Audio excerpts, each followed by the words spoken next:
نحمده نصلي على رسوله الكريم اما بعد فاعوذ بالله من الشيطان الرجيم بسم الله الرحمن الرحيم ألم تر إلى الذي حاج إبراهيم في ربه أن آتاه الله الملك صدق الله العظيم رب اشرح لي صدري ويسر لي أمري واحلل عقدة من لساني يفقهوا قولي آمین یا رب العالمین۔ سورہ بقرہ کی آیت نمبر 258 ہے۔ فرمایا گیا الم تر إلى الذي حاج إبراهيم في ربه أن آتاه الله الملك، بھلا تم نے اس شخص کو نہیں دیکھا جو اس غرور کے سبب سے کہ اللہ نے اس کو سلطنت بخشی تھی ابراہیم سے پروردگار کے بارے میں جھگڑنے لگا۔ یہ نمرود کا تذکرہ ہو رہا ہے، یہ باب العراق کا بادشاہ نمرود تھا۔ دراصل نمرود کسی شخص کا نام نہیں تھا، اصل میں ایک لقب ہے، جیسے فرعون فرعونہ مصر کے بادشاہوں کا لقب ہوتا ہے۔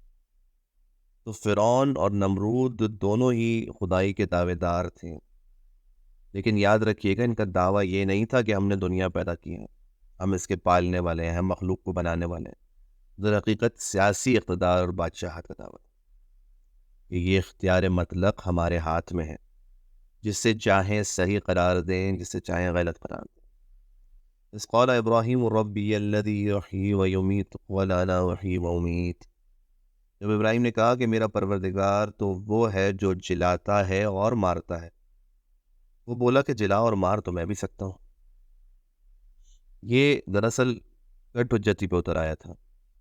کیا اس نے کہ جیل سے 2 سزائے موت کے قیدی بلوائے، ایک کی گردن وہیں اڑا دی اور دوسرے کو رہا کر دیا، اور کہنے لگا دیکھو ایک کو موت دے دی اور ایک کو زندہ رکھا۔ قال ابراہیم فإن اللہ یأتی بالشمس من المشرق فأت بها من المغرب فبہت الذی کفر، تو ابراہیم نے کہا کہ اللہ تو سورج کو مشرق سے نکالتا ہے، آپ اسے مغرب سے نکال دیجیے۔ یہ سن کر کافر حیران رہ گیا، یعنی اب اس کے پاس کوئی جواب نہیں تھا۔ اللہ لا یہدی القوم الظالمین، اور اللہ بے انصافوں کو ہدایت نہیں کرتا۔ اب جب کوئی جواب نہ بن پڑا تو حکم دیا کہ ابراہیم کو آگ میں جھونک دیا جائے، اور اللہ نے کیسے اپنے حکم سے آگ کو ٹھنڈا کر دیا۔ Rest remains the history. او کالذی مر علی قریۃ وہی خاویۃ علی عروشها، یا اسی طرح اس شخص کو نہیں دیکھا جسے ایک گاؤں میں جو اپنی چھتوں پہ گرا پڑا تھا اتفاق گزر ہوا۔ یہاں عزیر علیہ السلام کا واقعہ۔ قال انا یحیی ھذہ اللہ بعد موتها، تو اس نے کہا اللہ اس کے باشندوں کو مرنے کے بعد کیوں کر زندہ کرے۔ فامات اللہ 100 عام ثم بعث، تو اللہ نے اس کی روح قبض کر لی اور 100 برس تک اس کو مردہ رکھا، پھر اس کو جلا اٹھایا۔ قال کم لبثت، اور پوچھا کہ تم کتنے عرصے مرے رہے۔ قال لبثت یوما او بعد یوم، تو اس نے جواب دیا کہ ایک دن یا اس سے بھی کم۔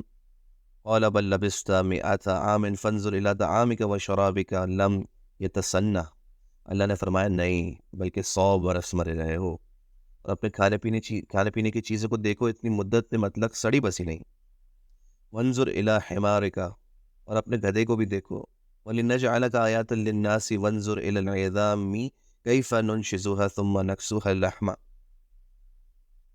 غرض باتوں سے یہ کہ ہم تم کو لوگوں کے لیے اپنی قدرت کی نشانی بنائے، اور ہاں گدھے کی ہڈیوں کو دیکھو کہ ہم ان کو کیوں کر جوڑ دیتے ہیں اور ان پر کس طرح گوشت پوست چڑھا دیتے ہیں۔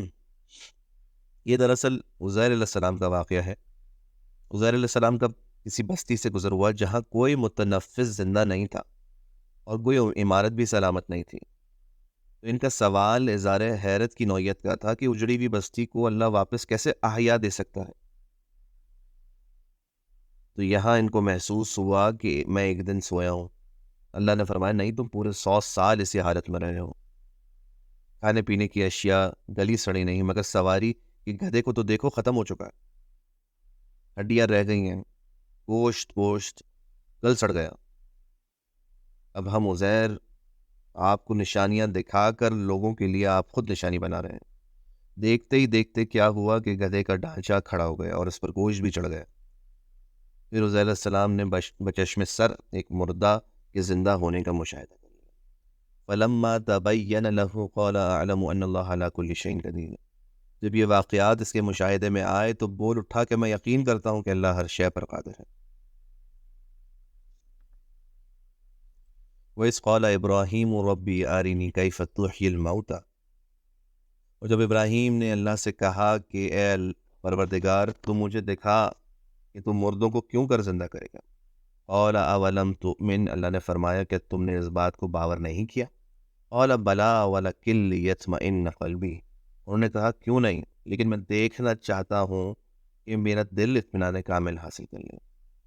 قال فخذ أربعة من الطير فصرهن إليك ثم اجعل على كل جبل منهن جزءا ثم ادعوهن يأتينك سعيا، اللہ نے فرمایا کہ 4 جانور پکڑ کر اپنے پاس منگا لو اور ٹکڑے ٹکڑے کرا دو، پھر ان کا ایک ایک ٹکڑا ہر پہاڑ پر رکھ دو، پھر ان کو بلاؤ تو وہ تمہارے پاس دوڑے چلے آئیں گے۔ وَاعْلَمْ أَنَّ اللَّهَ عَزِيزٌ حَكِيمٌ، اور جان رکھو کہ اللہ غالب اور صاحب حکمت ہے۔ سبحان اللہ۔ دراصل یہ انبیاء کرام کا معاملہ ہے، صرف یہ انہیں عین الیقین اور حق الیقین درجے کا ایمان عطا کیا جاتا ہے۔ ایسے ایسے مشاہدات کرائے جاتے ہیں کہ ان کا ایمان اور ان کا یقین ایک بھٹی فرنس بن جاتا ہے۔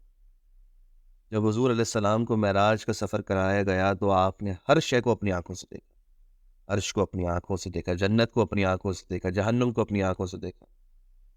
یہاں ابراہیم علیہ السلام کو پرندوں کو مانوس کرنے کا حکم ہوا، اور اتنا مانوس کرنے کا کہ ایک آواز پر لوٹ آئے، پھر ذبح کیا۔